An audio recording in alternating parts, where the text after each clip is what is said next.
Hey everyone, this is Scott Robeson with The Curious Life. Welcome to a review of the cheat sheet, How Frustration is the Key to Your Audience. I wanted to send you guys this quick how-to video of really reviewing this cheat sheet to help you complete it. Because I know sometimes things can get in the way, life can get in the way. Sometimes you see a question and you have a struggle in answering it. So I'm so committed to all of you finishing this cheat sheet that I wanted to send along this video to hopefully answer any questions that you may have and hold your hand through the process. It's totally worth it, and I wanted to get started with you right away. So I go through this pretty quickly. So if once we're going through these questions, absolutely feel free to pause and answer the question as we're doing it. So that way you have time and you don't feel rushed, because we're going to move through things lightning speed here. So let's go on to the first page. So here we go. We usually avoid frustrations at all costs. And those conversations are, of course, a little awkward to have sometimes. But when it comes to our messaging and connecting with our clients' frustrations and understanding their frustrations is key to connecting with them. So one of the big things that I say here is that unless you understand the problems and frustrations that your target audience would like to solve, they won't have a compelling reason to work with you or engage with your content.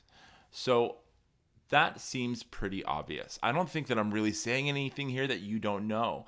But the problem that happens, and I see this happen over and over and over again, and that was actually the reason why I wanted to create this cheat sheet, is because the place that we're sometimes speaking from to our clients is not in a place where your clients can actually connect to. And we're going to go over where that place is in this cheat sheet. So let's get started. So question number 1, who you work with. So here's what it says. Defining your niche is key to standing out in a larger market. Generally, the narrower your niche, the wider the opportunity.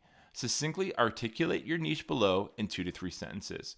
So for all of you guys that are saying, what is a niche? Your niche is your sort of section of, imagine like the little piece of the pie that you are an expert in as far as where you target your business to. So it's not going to be, let's say you are a retailer. You don't sell all clothes. Maybe you sell jeans. Maybe you sell denim jeans. Okay, that's your niche. Or maybe you sell clothes specializing in fashions from the 1920s and 1930s. That is a very, very specific niche. But the reason why we do this is because when people say, I'm looking for a good pair of jeans, or I would love to do some sort of fashion from the 30s. Someone says, oh my God, I've got the perfect place for you. And they send you in that direction. And that's why we established our niches early on. It makes us experts in that space. And it is more likely that people are generally going to recommend us when they hear about somebody who is looking for our business. So write that here. This assumes that you already know what your niche is, this worksheet. If you don't know yet, I want you to think about it. Who do you work with? Who specifically do you work with? And get as ultra specific as possible about where they are and what it is that they're getting from you, and how you help them. Okay, so that's what you're going to put here, and I'll let you go ahead and answer that now. We're going to move on to question number 2. How you help them. So we know what your niche is, but how do you help them? So when you are finished working with a client or working within an audience person within your niche, what have you done for them? Describe your typical A to B client journey. If you have an already established elevator pitch, use it here. So this is where is a great place for you to put your elevator pitch if you already have one. Again, if you don't have an elevator pitch, that's fine. What you're essentially writing here, what I've asked you to write, is essentially an elevator pitch. So it's an elevator pitch is a 2 to 3 sentence little, here's what I do, here's who I work with, here's where they go once we're finished working together. And they call it an elevator pitch because it should be able to be said in the space of you getting into an elevator with somebody and them getting off of their floor. And the whole point of an elevator pitch is they say, wow, that's really interesting, I want to know more, and you can hand them your business card. So that's what this is. So how can you help them? So you're taking in information from your niche. How can you help them? This is what you do. This is where they end up. So this page sort of sums up how you currently pitch yourself. And that's on purpose because on the next page, we're going to do a little bit more work about your client's frustration points And we're going to see where things line up, where things don't line up. So onward and upward onto page 4 with question number 3. Question number 3 is, what problems are people within your niche currently dealing with? So this is just a brainstorm, brain dump, put it all on there. What are they currently struggling with? What issues are they having? What's keeping them up at night? What is, what are all the little things that bug them? Sort of, I want to hear your opinion here about this. So feel free to put all of that down. Number 4, what makes them angry? Like really angry. And the reason I put the really angry in there, I want to know what is keeping them up at 2 a.m. that they're really peeved about, okay? What are they thinking about that they are just slamming their laptop shut and saying, this is ridiculous? What are they fed up with in your industry? And I want you to put all of that down, okay? Number 5, what overwhelms them or has them feeling like a failure? So this is on the opposite side. So you've gone from the anger level to something a little bit different. So this is when you feel like, or when somebody who's a client or an audience member feels like that they just can't do it anymore. They've tried it all. Their frustration level has hit maximum and they're ready to give up. So what is that? What is that point that your audience or client member is just ready to call it quits? Put that down here.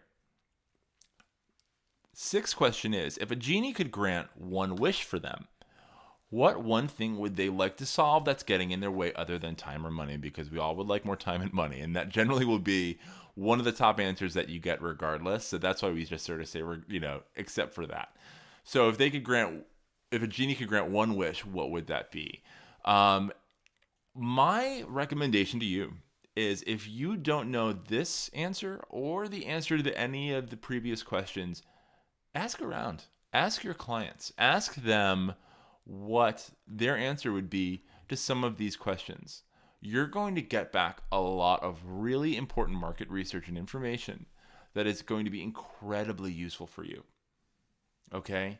And especially in number 6, because the question in number 6, they're essentially telling you what they want from you.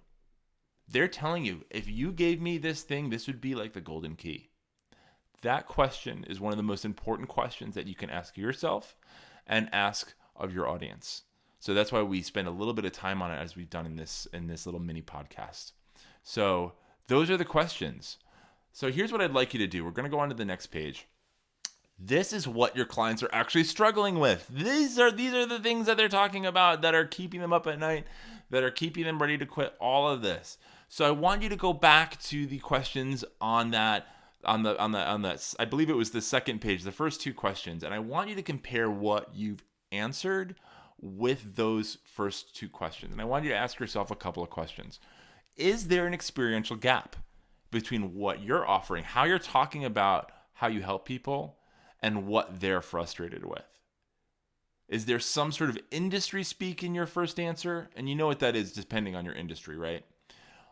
Or are you speaking from too far in the future where everything's totally resolved and perfect, and this is what I do with my clients, and then this is how I work with my people, and by the end they're this and it's great and blah, blah, blah, rather than what they're arm wrestling with right now.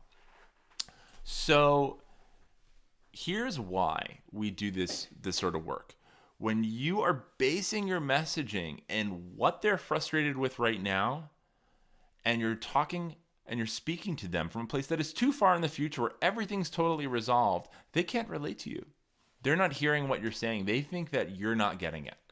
So when we base our messaging in that frustration point, they're like, this person gets me. This person totally understands it.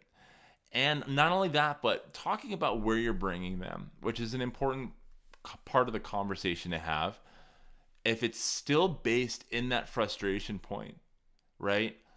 But it is in the future, but it's still tied to what their current experience is, they're still going to be able to understand it. They're still going to be able to relate to it.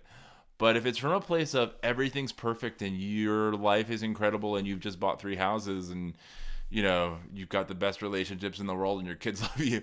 It's so outside of their current space. It's really irrelevant to what they're dealing with. So what you might be marketing to is their ultimate pain point, but not the desired outcome around their current challenge. Okay, so what is an ultimate pain point? So here's an example, okay? And I put it in the cheat sheet. So a client's ultimate pain point was that they wanted to have more financial freedom and fulfillment in their careers. That was their ultimate pain point, okay? But their current challenge was that they were overwhelmed by the number of new social media platforms and they wanted to market themselves on, and they didn't understand them. They just didn't get it. So those two things in the client's mind may be very, very thinly related, right? And in your head, as somebody who's an expert who's gone through this process before, you get it, but they don't. Right now, what they're dealing with is that there's a million social media platforms. They want to market their company and they don't understand it. So how are you going to help them with that? That's the message that you're going after.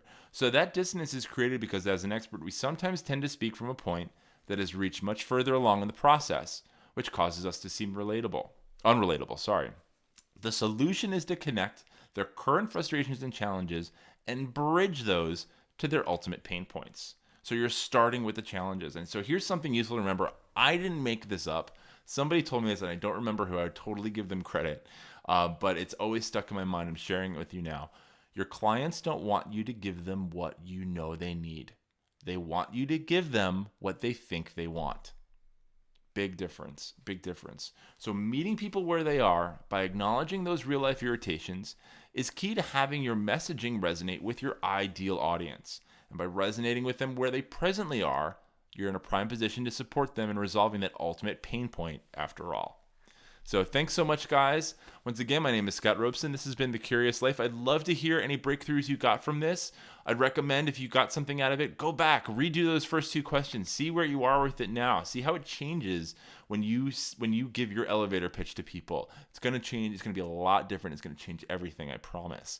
So I'd love to hear about how that goes. You can message me on my Facebook group at The Curious Life, or you can email me at sr@thecuriouslife.org. I'd love to hear it. All right. Thanks so much. Take care.